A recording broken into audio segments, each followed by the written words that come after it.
हरे कृष्णा, मैं तरंगित दासी आप सभी को आज पापा गोंसा एकादशी की हार्दिक शुभकामनाएं। आज की कथा है कि ये एकादशी क्या कारण है, कैसे मनाई जाती है, आखिर कैसे मालूम चला इस एकादशी के विषय में। आज की बड़ी सुंदर सी रोचक कथा है, आप ध्यान से सुनिएगा।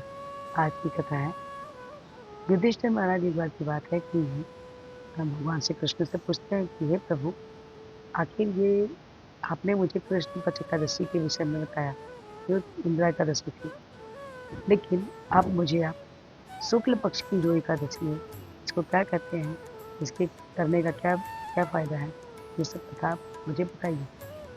तो प्रभु ने बोला कि ये दादा जी जो है शुक्ल पक्ष की जो एकादशी है, इसको पापा तीसरा एकादशी कहते हैं। और इसका ये है, ये व्रत का भी एक कथा है, मैंने बताया।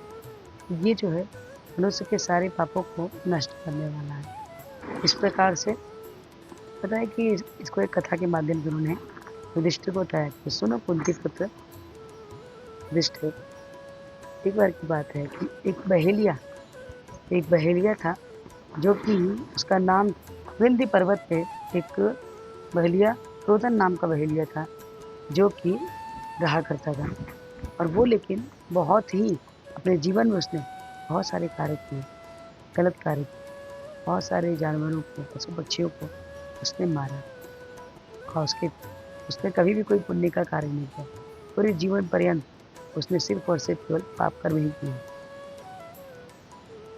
तो जब उसका मृत्यु का समय आता है, उसके मृत्यु के एक दिन पहले यम के दूत आते हैं और उसे आके रात्रि में बताते हैं कि कल तुम्हें हम लेने आएंगे, कल तुम्हारा मृत्यु का दिन है। ये सुनकर वो बहुत दुखी हो गया और भव्य बहुत ज़्यादा भयभीत हो गया। वो डर के मारे कांपने लगा। उसके बाद वो जो है यंगारा ऋषि मुनि के पास जाता है, जाके उनके चरणों में रोने लगता है, उनसे प्रार्थना करता है कि मैं पूरे जीवन में कभी मैंने कोई अच्छे कार्य नहीं किए। आखिर मैं अपने पूरे जीवन में मैंने पाप ही कर्म किए हैं। इस पाप से मुक्ति का कोई कोई तरीका मुझे बताइए, जिससे मैं अपने समस्त पापों से मुक्ति प्राप्त कर सकूँ। तो अंगारा मुनि को उसके ऊपर दया आ गई।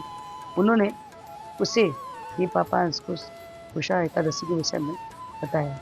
वो जो है इस व्रत को किया और इसका परिणाम ये हुआ कि जब यम के दूत आए तो उन्होंने देखा कि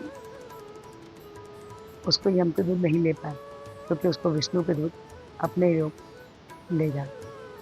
ये सोचकर उन्हें बड़ा आश्चर्य हुआ, लेकिन बाद में उन्हें मालूम चला ये जो है, ये जो व्रत है, इसको करने से आपके समस्त जीवन के जो भी पाप हैं सारे नष्ट हो जाते हैं। तो इस व्रत को हमें जरूर करना चाहिए। और हम सनातनी हैं, तो हमें एकादशी के व्रत का नियम पालन जरूर करना चाहिए। एकादशी कहते हैं कि व्रतों में महारानी कही जाती है। जो भी कोई एकादशी के नियम का पालन करता है, कृष्ण उसके ऊपर, भगवान कृष्ण श्री राम अति प्रसन्न होते हैं। उसके जीवन में आ रही सारे कष्ट परेशानियाँ दूर हो जाती हैं। आपके इस जन्म को सुधारना है, अगले जन्म को सुधारना है, तो आपको भी ये व्रत जरूर करना चाहिए। ये छोटी सी रोचक कथा आपको कैसी लगी? अच्छी लगी तो प्लीज़ लाइक कीजिए, शेयर कीजिए, सब्सक्राइब कीजिए और इस वीडियो को अंदर प्रार्थना कि हमारे को भी अच्छा आशीर्वाद हमें। हरे कृष्ण महामंत्र पे बोलेंगे कुछ इस प्रकार से है, हरे कृष्ण कृष्ण कृष्ण हरे हरे, हरे राम राम राम हरे हरे। तो हरे कृष्ण महामंत्र जपिए और कृष्ण के सबसे प्रिय बच्चे बन जाइए।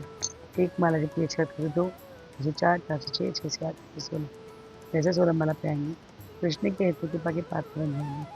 तो आज एकादशी है, आज से ही व्रत करना चालू कर दीजिए और माला भी। हरे कृष्ण, राधे राधे।